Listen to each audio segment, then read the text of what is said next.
a vida extraordinária do Santo Padre Pio de Pietrelcina. Padre Pio é um fenômeno extraordinário. Padre Pio é o santo mais providencial do século XX. Porque Deus deu à igreja do século XX o que ela mais precisava. Por quê? No século em que haveria a crise do sacerdócio, Deus dá à igreja o único sacerdote estigmatizado da história da igreja. É o único. Muitos santos receberam os estigmas, mas nenhum era padre. Só Padre Pio era padre. São Francisco tinha os estigmas, mas era leigo. Outros santos leigas e leigos receberam os estigmas. Mas padre, sacerdote, se você exclui São Paulo, porque existe uma hipótese de que São Paulo tinha tido os estigmas, né? Porque São Paulo diz em uma das cartas, carrego em mim as marcas da paixão de Cristo. Então, alguns interpretam assim, mas é uma hipótese. É uma hipótese. Se você tira São Paulo da lista, o Padre Pio é o único sacerdote da história da igreja que tem os estigmas. Para fazer com que as pessoas experimentem e vejam que Cristo vive nos seus santos. E Cristo vive nos seus santos de uma forma extraordinária na vida do Santo Padre Pio de Pietrelcina. Assim, eu acho que o Padre Pio é um santo providencial porque ele faz com que nós, homens céticos, modernos do século XX, entremos em contato com uma série de milagres que nós só ouvimos falar na Idade Média. Entendem? Os milagres que aconteceram na vida do Padre Pio são tão clamorosos, é um negócio assim tão extraordinário, que você diz, bom, se aconteceu na vida do Padre Pio, atestado por médicos, por laudos médicos, por radiografias, exames de sangue, cirurgias, médicos do século XX, se aconteceu esse milagre na vida do Padre Pio, então por que não na vida de Santo Antônio no meio da Idade Média? Compreendem? Porque quando nós, homens céticos do século XX, lemos os relatos dos santos medievais, dos santos do passado, a nossa tendência é interpretar aquilo tudo como sendo uma criação quimérica, um negócio assim, isso é o povo daquela época que tinha fantasia, olha só a fantasia do homem medieval. Mas quando você vê o Padre Pio, o negócio não é medieval, o negócio é agora. Como é possível que o homem tenha curado uma menina cega de nascença, que nasceu sem a pupila, e a menina foi curada e começou a enxergar e continuou sem pupila? Isso atestado medicamente. Ou seja, os médicos, essa menina não tem pupila, ela não enxerga, e no entanto estava enxergando. Como é possível? E não é assim, dizem, não, a menina com nome, eu não sei o nome e o sobrenome aqui de cor, mas é atestado nos livros com laudos médicos e tanto assim de testemunhas. Casos extraordinários, como por exemplo, o caso de uma senhora que levava uma criança recém-nascida para ser curada pelo Padre Pio, a criança tinha sido desenganada pelos médicos. Os médicos disseram, essa criança vai morrer, não tem jeito. A mãe, contrariando os médicos, tirou a criança do hospital, colocou a criança no trem com ela, viajou de trem para Pietrelcina com a criança recém-nascida, agonizante. No meio do caminho a criança morreu. A mulher escondeu o cadáver da criança dentro da mala. Uma mala de plástico dentro da qual qualquer criança teria morrido sufocada. Era impossível que aquela criança estivesse viva. Para não parar o trem e ter que levar para o necrotério, etc., ela escondeu o cadáver da criança dentro da mala, chegou até San Giovanni Rotondo, entrou na igreja onde Padre Pio estava saindo do confessionário naquele momento e estava na presença de um médico. Providencialmente havia um médico ali. A mulher vê o Padre Pio, tem uma crise histérica, começa a gritar, abre a mala e mostra o cadáver da pequena criança. Padre Pio toma o cadáver nas mãos, olha para a criança, chora e diz, "Ma guarda, é viva." E entrega a criança viva nas mãos da mãe. O médico que estava ali presente disse: era impossível que aquela criança estivesse viva. Eu vi a mãe tirar a criança de dentro da mala. Qualquer criança teria morrido sufocada.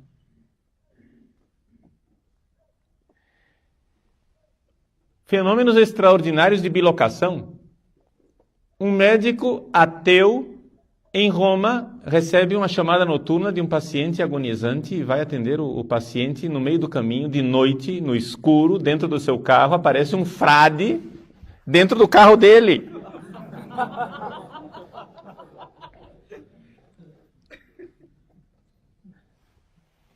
Ele olha para o frade, sem acreditar no que está vendo, passa a mão e não tem nada.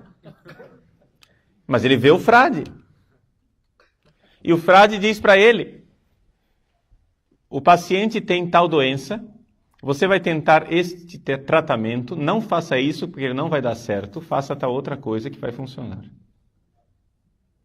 O médico ateu chega lá, constata que a doença é exatamente como o frade descreveu, tenta mesmo assim a terapia que o frade tinha dito que não ia funcionar, de fato não funcionou, ele tenta a segunda vez aquilo que o frade havia aconselhado e funciona. Quando finalmente ele descobre quem era o frade, porque viu uma foto de São Pio e reconhece o frade daquela noite, ele vai imediatamente para São Giovanni Rotondo. Quando chega lá, o Padre Pio está rodeado de pessoas, um número enorme de pessoas ao redor do Padre Pio. O Padre Pio vê o médico que entra na sala e diz para ele: fulano, que belo médico você é, né? Precisou da minha ajuda para dar certo.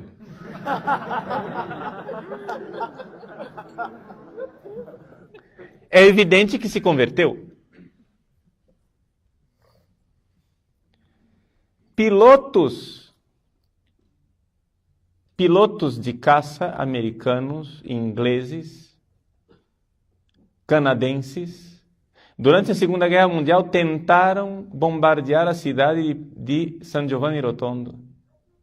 E não conseguiam bombardear a cidade porque durante o voo lhes aparecia um, aspas, monge voando, que impedia os aviões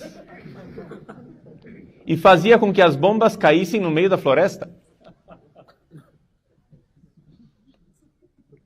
Um destes oficiais americanos, depois que terminou a guerra, ouviu falar do tal do monge misterioso, feiticeiro, que morava naquela cidade, e ele, protestante que era, quis conhecer o Padre Pio.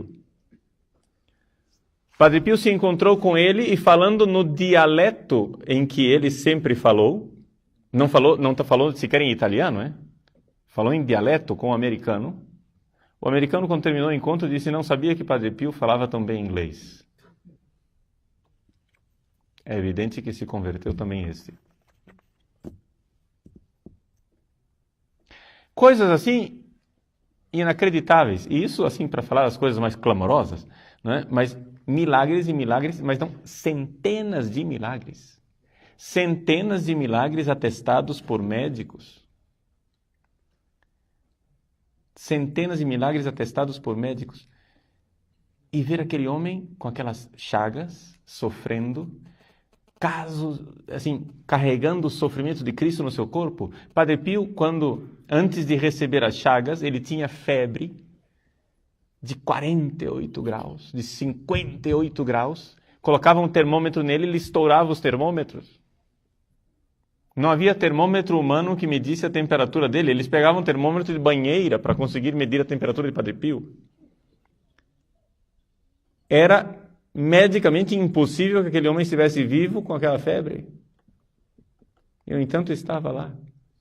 E o Padre Pio dizia muito acertadamente: eu sou um mistério para mim mesmo.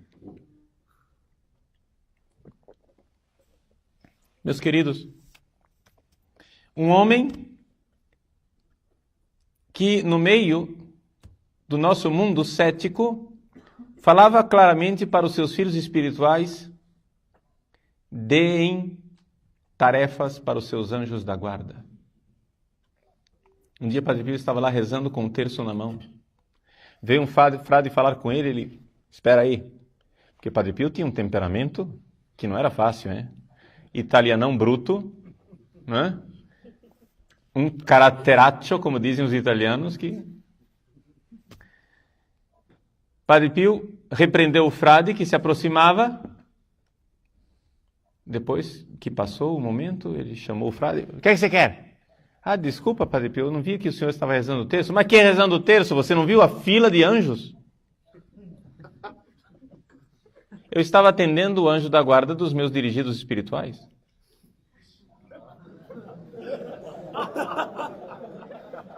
E dando tarefas a eles. E ele chamava a atenção dos dirigidos espirituais. Vocês deixam os anjos da guarda de vocês ociosos? Deus lhes deu anjos da guarda para que vocês deem tarefas a eles, encomendem a eles alguma necessidade, deem a eles atividade, afinal eles estão aí ociosos. A diferença do anjo da guarda para os demônios é que os demônios agem na nossa vida sem que nós os convidemos. E os anjos da guarda nos respeitam. Por isso eles esperam o convite, vem me ajudar. Quantos seminaristas aí querendo viver a castidade e o anjo da guarda se abanando, esperando passar o tempo. Mas meu filho, peça para o seu anjo da guarda, porque afinal, não pense que se você tem dificuldade de viver a castidade, que essa dificuldade seja simplesmente as suas carências. Chega de psicologismos, ou seja, não sou contra a psicologia. Se você faz acompanhamento psicológico, continue, graças a Deus a psicologia existe, mas não é somente isso.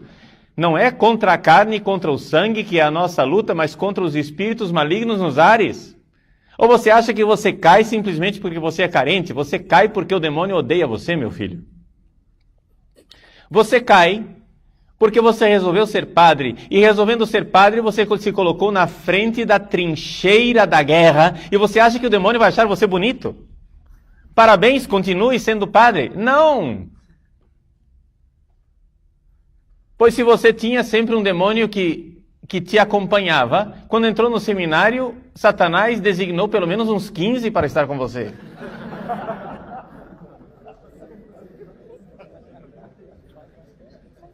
Porque ele não é idiota. Satanás não é idiota. Então, se nós temos a Virgem Maria, se nós temos os santos, se nós temos os anjos da guarda conosco, por que não fazemos uso do auxílio e da graça que está à nossa disposição?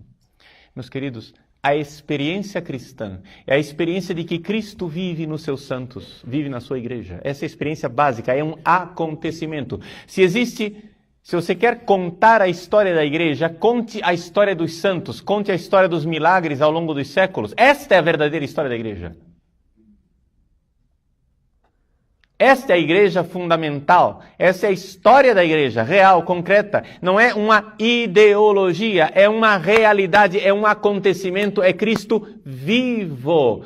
Saulo, por que me persegues? Porque Cristo vive na sua igreja. A igreja é uma continuidade do mistério da encarnação. Cristo está vivo na sua igreja. Jesus, quando ele subiu aos céus, ele não deixou aqui um livro. O cristianismo não é a religião do livro, é a religião de uma pessoa. A palavra de Deus se fez carne e continua sendo carne na igreja. A palavra é carne. Olhe para os estigmas, para as chagas do Padre Pio e diga: a palavra é carne. Isso é a Igreja Católica.